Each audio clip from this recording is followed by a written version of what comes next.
Hello, നമുക്കിന്ന് അടപ്രഥമൻ്റെ recipe നോക്കാം. ഇതുണ്ടാക്കുന്നതിന് വേണ്ടിയിട്ട് ഞാനിവിടെ കുറച്ച് അട എടുത്തിട്ടുണ്ട്. ഇത് ഞാൻ കടയിൽ നിന്ന് മേടിക്കുന്ന പാക്കറ്റിൽ കിട്ടുന്ന അടയാണ് മേടിച്ചിട്ടുള്ളത് കേട്ടോ. നമുക്ക് വീട്ടിലും ഈ അട ഉണ്ടാക്കിയെടുക്കാം. അതുപോലെ നമ്മൾ കടയിൽ നിന്ന് മേടിക്കുമ്പോൾ മൈദയുടേതും കിട്ടാറുണ്ട്, അരിയുടേതും കിട്ടാറുണ്ട്. നിങ്ങൾ കഴിവതും ഈ അരി കൊണ്ടുള്ള അട എടുക്കാൻ പ്രത്യേകം ശ്രദ്ധിക്കണം. ഞാനിവിടെ ഒരു 200 ഗ്രാമോളം അടയാണ് എടുത്തിട്ടുള്ളത്. നമുക്ക് ആദ്യം ഇതൊന്ന് വേവിച്ചെടുക്കണം. അത് വേവിക്കുന്നതിന് വേണ്ടിയിട്ട് ഞാൻ കുറച്ച് വെള്ളം ഒന്ന് അടുപ്പത്ത് ചൂടാകാൻ വെച്ചിട്ടുണ്ട്. വെള്ളം നന്നായിട്ട് ചൂടായതിന് ശേഷം മാത്രമേ അട അതിലേക്ക് ഇടാവുള്ളൂ കേട്ടോ. ചൂടാകാത്ത വെള്ളത്തിലാണ് നമ്മൾ ഇടുന്നതെങ്കിൽ അതങ്ങ് കുഴഞ്ഞ് ഒട്ടിപ്പിടിച്ചു പോകും. അതുകൊണ്ട് വെള്ളം നന്നായിട്ട് ചൂടായതിന് ശേഷം നമുക്ക് ഈ അട അതിലേക്ക് ഇട്ടൊന്ന് വേവിച്ചെടുക്കണം. ഇപ്പോൾ ഞാൻ അടുപ്പത്ത് വെച്ചിട്ടുള്ള വെള്ളം നന്നായിട്ട് ചൂടായി തിളയ്ക്കാൻ തുടങ്ങിയിട്ടുണ്ട്. ഇതിലേക്ക് നമ്മൾ എടുത്തു വെച്ചിട്ടുള്ള അടയൊന്നിട്ട് ഇടയ്ക്കൊന്ന് ഇളക്കി കൊടുത്തുകൊണ്ടിരിക്കണം. ഇത് ഒന്ന് വെന്ത് നന്നായിട്ട് സോഫ്റ്റ് ആകുന്നത് വരെ ഇടയ്ക്കിടയ്ക്ക് അടുക്കി പിടിക്കാതെ ഒന്ന് ഇളക്കി കൊടുത്തുകൊണ്ടേയിരിക്കണം. പിന്നെ നമ്മുടെ ഇന്നത്തെ ഈ അടപ്രഥമൻ ഉണ്ടാക്കുന്നതിന് വേണ്ടിയിട്ട് ഞാൻ തേങ്ങാപ്പാൽ എടുത്തിട്ടുണ്ട്. ഞാനിവിടെ തേങ്ങയുടെ 2ാം പാലും 3ാം പാലും 1ാം പാലും എടുത്തിട്ടുണ്ട്. ഇവിടെ ഞാൻ ഇന്ന് 200 ഗ്രാം അടയാണ് എടുത്തിട്ടുള്ളത്. അപ്പോൾ ഇതിലേക്ക് ചേർക്കുന്നതിന് വേണ്ടി ഒരു 1.5 കപ്പോളം തേങ്ങയുടെ 3ാം പാൽ എടുത്തിട്ടുണ്ട്. ഒരു കപ്പ് 2ാം പാലും 1 കപ്പ് 1ാം പാലുമാണ് ഇവിടെ എടുത്തു വെച്ചിട്ടുള്ളത്. നിങ്ങളിപ്പോൾ അട കൂടുതൽ എടുക്കുന്നുണ്ടെങ്കിൽ ഈ തേങ്ങാപ്പാലിൻ്റെ അളവും കൂടുതൽ എടുക്കാം കേട്ടോ. പിന്നെ ഇത്രയും തേങ്ങാപ്പാലിന് വേണ്ടി ഞാനിവിടെ വലിയ ഒരു 1.5 തേങ്ങയാണ് പിഴിഞ്ഞെടുത്തിട്ടുള്ളത്. പിന്നെ ഇതിലേക്ക് ചേർക്കുന്നതിന് വേണ്ടി മധുരത്തിനായിട്ട് നമ്മൾ ശർക്കരയാണ് ഉപയോഗിക്കുന്നത്. ഞാനിവിടെ ആ 200 ഗ്രാം അടയിലേക്ക് ചേർക്കുന്നതിന് വേണ്ടി ഒരു 400 ഗ്രാം ശർക്കര അല്പം വെള്ളവും ചേർത്ത് ഒന്ന് ഉരുക്കി അതിനുശേഷം അരിച്ചെടുത്തിട്ടുള്ളതാണ്. നിങ്ങൾക്ക് മധുരം കൂടുതൽ വേണമെന്നുണ്ടെങ്കിൽ ഒരു 1/2 കിലോയോളം ശർക്കര ചേർക്കാം കേട്ടോ. ഈ 400 ഗ്രാം എന്ന് പറയുമ്പോൾ ആ ഒരു അത്യാവശ്യത്തിനുള്ള ഒരു മീഡിയം സ്വീറ്റ്നെസ്സേ കാണുള്ളൂ. കൂടുതൽ മധുരം വേണമെങ്കിൽ 1/2 കിലോയോളം ശർക്കര നമുക്കിതിലേക്ക് ചേർക്കാം. അപ്പോൾ ഏകദേശം ഒരു 20-25 മിനിറ്റോളം ആയിട്ടുണ്ട്. നമ്മുടെ അട ഇപ്പം നന്നായിട്ട് വെന്ത് നല്ല സോഫ്റ്റ് ആയിട്ടുണ്ട്. നമുക്കിനി തീ ഓഫ് ചെയ്തതിന് ശേഷം ഈ വെള്ളം ഒന്ന് ഊറ്റിക്കളയണം. അപ്പോൾ ഞാൻ ആ വെള്ളം ഒന്ന് തിളപ്പിച്ച വെള്ളം ഒന്ന് ഊറ്റി മാറ്റിയിട്ടുണ്ട്. ഇതിലേക്ക് ഈ അടയ്ക്ക് നല്ലതായിട്ട് സ്റ്റാർച്ച് ഉണ്ട്. അത് കുറച്ചുകൂടി ഒന്ന് പോകുന്നതിന് വേണ്ടി നമുക്ക് ഇതിൻ്റെ മുകളിലേക്ക് കുറച്ച് തണുത്ത വെള്ളം കൂടി ഒന്ന് ഒഴിച്ച് ഒരിക്കൽ കൂടി ഒന്ന് വാഷ് ചെയ്തെടുക്കാം. ആ സ്റ്റാർച്ച് കുറച്ചുകൂടി ഒന്ന് പോകുന്നതിന് ഇത് സഹായിക്കും. അടുത്തതായിട്ട് ഞാൻ നമ്മുടെ പായസം ഉണ്ടാക്കുന്നതിന് വേണ്ടിയിട്ട് അടുപ്പത്ത് കുറച്ച് വലിയൊരു ഉരുളി ഒന്ന് വെച്ച് കൊടുത്തിട്ടുണ്ട്. അതിലേക്കൊരു 2 ടേബിൾ സ്പൂണോളം നെയ്യൊന്ന് ഒഴിച്ചു കൊടുത്തിട്ടുണ്ട്. ഈ നെയ്യൊന്ന് ചൂടായി വരുമ്പോൾ നമുക്ക് ഈ പായസത്തിലേക്ക് ചേർക്കുന്നതിന് വേണ്ടിയിട്ടുള്ള കശുവണ്ടിയും അതുപോലെ ഉണക്കമുന്തിരിയും ഒന്ന് ഫ്രൈ ചെയ്തെടുക്കാം. പിന്നെ നിങ്ങൾക്ക് വേണമെന്നുണ്ടെങ്കിൽ തേങ്ങ ചെറുതായിട്ട് കട്ട് ചെയ്ത് തേങ്ങാ കൊത്തുകൂടി ചേർത്ത് വേണമെങ്കിൽ വറുത്തെടുക്കാവുന്നതാണ് കേട്ടോ. ഞാനിന്ന് തേങ്ങാക്കൊത്തൊന്നും ചേർക്കുന്നില്ല. ഇപ്പോൾ ഞാനിതിലേക്ക് കാഷ്യൂനട്ട് ഇട്ട് ഒന്ന് റോസ്റ്റായി വന്നിട്ടുണ്ട്. ഇതിലേക്ക് ഉണക്കമുന്തിരി കൂടി നമുക്കൊന്ന് ചേർത്ത് കൊടുക്കാം. നിങ്ങളുടെ ഇഷ്ടത്തിനനുസരിച്ച് ഇത് ചേർക്കാം കേട്ടോ.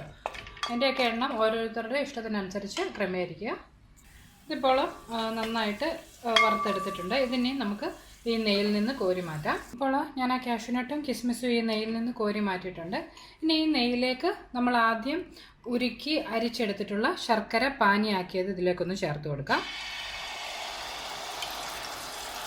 ഇതിലേക്ക് നമ്മൾ വേവിച്ച് കഴുകി എടുത്തിട്ടുള്ള അട കൂടി ഒന്ന് ചേർത്ത് കൊടുക്കണം. ഇനി ഈ ശർക്കര പാനിയും അടയും കൂടി നന്നായിട്ട് യോജിപ്പിച്ച് കുറച്ചേറെ നേരം ഇതുപോലെ ഇളക്കി കൊടുത്തുകൊണ്ടേയിരിക്കണം. ആ ശർക്കര പാനി എല്ലാം പറ്റി ഇതുമായിട്ട് നന്നായിട്ട് യോജിച്ച് തിക്കാകുന്നത് വരെ ഒന്ന് ഇളക്കി കൊടുത്തുകൊണ്ടേയിരിക്കുക.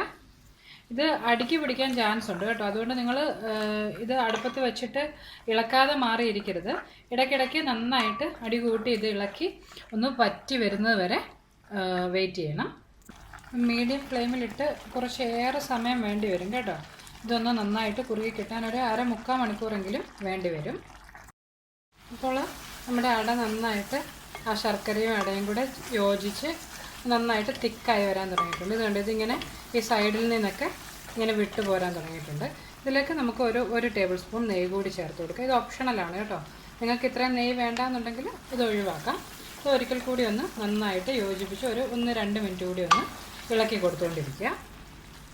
ഇപ്പോൾ ആ ശർക്കര പാനിയെല്ലാം പറ്റി നന്നായിട്ട് കുറുകിയിരിപ്പുണ്ട്. ഇതിലേക്ക് നമുക്ക് തേങ്ങയുടെ 3ാം പാല് ചേർത്ത് കൊടുക്കാം. ഇതിനെ നന്നായിട്ട് യോജിപ്പിച്ചതിന് ശേഷം ഈ തേങ്ങയുടെ മൂന്നാം പാലും ഒന്ന് വറ്റി കുറുകി വരുന്നത് വരെ ഇളക്കി കൊടുത്തുകൊണ്ടിരിക്കണം. പിന്നെ എൻ്റെ കയ്യിലുള്ള ഇന്നത്തെ ശർക്കര അത്ര ബ്രൗൺ കളർ അല്ലായിരുന്നു കേട്ടോ. ഇപ്പോൾ 1-2 കളറിലേ കിട്ടുമല്ലോ, അതുപോലെ ആ ലൈറ്റ് കളറ് ശർക്കരയായിരുന്നു, അതുകൊണ്ടാണ് ഇതിന് വലിയ കളറില്ലാത്തത്. ഇപ്പോൾ നല്ല ബ്രൗൺ കളറിൽ ശർക്കരയൊക്കെ എടുക്കുകയാണെന്നുണ്ടെങ്കിൽ നമ്മുടെ അടപ്രഥമന് നല്ലൊരു കളർ കിട്ടും. നമുക്കിത് നന്നായിട്ട് ഇളക്കി ഒന്ന് വറ്റിച്ചെടുക്കണം. തീ എപ്പോഴും ഒരു മീഡിയം ടു ലോ ഫ്ലെയിമിൽ വെച്ചുകൊണ്ട് വേണം ഇതൊക്കെ ചെയ്യാനായിട്ട്. പിന്നെ ഇപ്പം നിങ്ങൾക്ക് തേങ്ങയുടെ മൂന്നാം പാൽ എടുക്കാൻ ബുദ്ധിമുട്ടാണെന്നുണ്ടെങ്കിലും രണ്ടാം പാൽ കൂടുതൽ അങ്ങ് എടുത്താലും മതി. ഇതിപ്പോൾ നമ്മളുടെ തേങ്ങയുടെ ആ മൂന്നാം പാലും നന്നായിട്ട് കുറുകി വന്നിട്ടുണ്ട്. പിന്നെ ഞാനിന്ന് ഇതിലേക്ക് ചവ്വരി ഒന്നും ചേർക്കുന്നില്ല കേട്ടോ. നിങ്ങൾക്ക് ചവ്വരി ഇഷ്ടമാണെന്നുണ്ടെങ്കിൽ വേണമെങ്കിൽ ചവ്വരി ചേർത്ത് കൊടുക്കാം. ചവ്വരി ചേർത്തില്ലെങ്കിലും ഈ അടയ്ക്ക് നല്ല സ്റ്റാർച്ച് ഉള്ളത് കൊണ്ട് നന്നായിട്ട് കുറുകി കിട്ടും. ചവ്വരി ചേർക്കുന്നവർ ഈ മൂന്നാം പാൽ ഒഴിക്കുന്ന കൂട്ടത്തിൽ വേവിച്ച ചവ്വരി കൂടി ചേർത്ത് കൊടുക്കുന്നത് നല്ലതായിരിക്കും. ഇതിപ്പോൾ നന്നായിട്ട് കുറുകി വന്നിട്ടുണ്ട്. ഇതിലേക്ക് നമുക്ക് ആ തേങ്ങയുടെ രണ്ടാം പാൽ ഒഴിച്ചു കൊടുക്കാം. ഈ രണ്ടാം പാൽ ഒഴിച്ചതിന് ശേഷം ഇതൊരു 10 മിനിറ്റോളം ഒന്ന് മീഡിയം ഫ്ലെയിമിൽ നന്നായിട്ട് ഇളക്കി കൊടുത്ത് കുറച്ചൊന്ന് തിക്കാക്കിയെടുക്കാം. ഇത് അങ്ങ് വല്ലാതെ വറ്റിക്കേണ്ട കാര്യമില്ല. ഇപ്പോൾ ഒരു 7-8 മിനിറ്റോളം ഞാനിതൊന്ന് മീഡിയം ഫ്ലെയിമിൽ നന്നായിട്ട് ഇളക്കി കൊടുത്തായിരുന്നു. ഇതിപ്പോൾ ഒന്ന് അല്പം തിക്കായി വന്നിട്ടുണ്ട്. ഈ സമയം ഇതിലേക്ക് മധുരം ഒന്ന് ബാലൻസ് ചെയ്യുന്നതിന് വേണ്ടി 1-2 നുള്ള് ഉപ്പ് ഞാനൊന്ന് ചേർത്ത് കൊടുക്കുകയാണ്.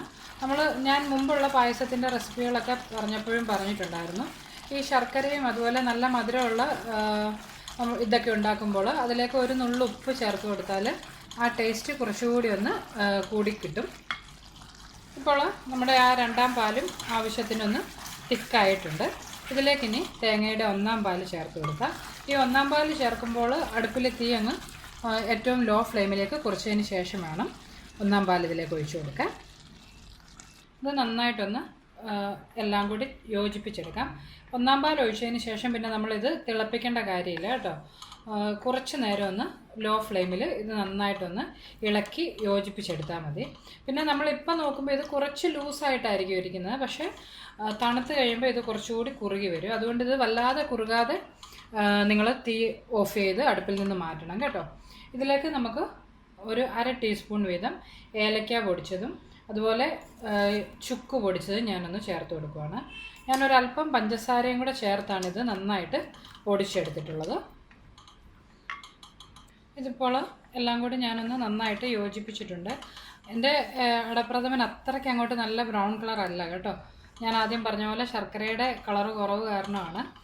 ഇതിലേക്ക് നമ്മൾ ആദ്യം വറുത്ത് വെച്ചിട്ടുള്ള ആ കാഷ്യൂനട്ടും കിസ്മിസും നമുക്കൊന്ന് ചേർത്ത് കൊടുക്കാം. എല്ലാം കൂടി നന്നായിട്ടൊന്ന് യോജിപ്പിച്ചെടുക്കാം. ഇതിനെ തീ ഓഫ് ചെയ്ത് അടുപ്പിൽ നിന്ന് മാറ്റിയതിന് ശേഷം ഒരല്പസമയം കഴിഞ്ഞ് നമുക്കൊരു സെർവിങ് പ്ലേറ്റിലേക്ക് മാറ്റാവുന്നതാണ്. ഇതിപ്പോൾ തണുത്ത് കഴിഞ്ഞപ്പോൾ ഞാൻ മറ്റൊരു പാത്രത്തിലേക്ക് ഇതൊന്ന് മാറ്റിയിട്ടുണ്ട്. കുറച്ചുകൂടി ഒന്ന് കുറുകി ആ ഒരു കറക്റ്റ് കൺസിസ്റ്റൻസിയിലായിട്ടുണ്ട്. അങ്ങനെ നമ്മുടെ നല്ല ടേസ്റ്റി ആയിട്ടുള്ള അടപ്രഥമൻ ഇവിടെ തയ്യാറായിട്ടുണ്ട്. വലിയ പാടൊന്നുമില്ല, പിന്നെ കുറച്ച് സമയം വേണമെന്നുള്ളതേ ഉള്ളൂ. അപ്പോൾ എല്ലാവരും ട്രൈ ചെയ്ത് നോക്കുക, തീർച്ചയായിട്ടും ഇഷ്ടപ്പെടും. അതുപോലെ നിങ്ങൾക്ക് എൻ്റെ റെസിപ്പീസൊക്കെ ഇഷ്ടമാകുന്നുണ്ടെങ്കിൽ നിങ്ങൾ മറക്കാതെ അന്നൂസ് റെസിപ്പീസ് എന്നുള്ള എൻ്റെ യൂട്യൂബ് ചാനൽ സബ്സ്ക്രൈബ് ചെയ്യണം കേട്ടോ. നമുക്കപ്പം മറ്റൊരു റെസിപ്പിയുമായിട്ട് വീണ്ടും കാണാം. ബൈ.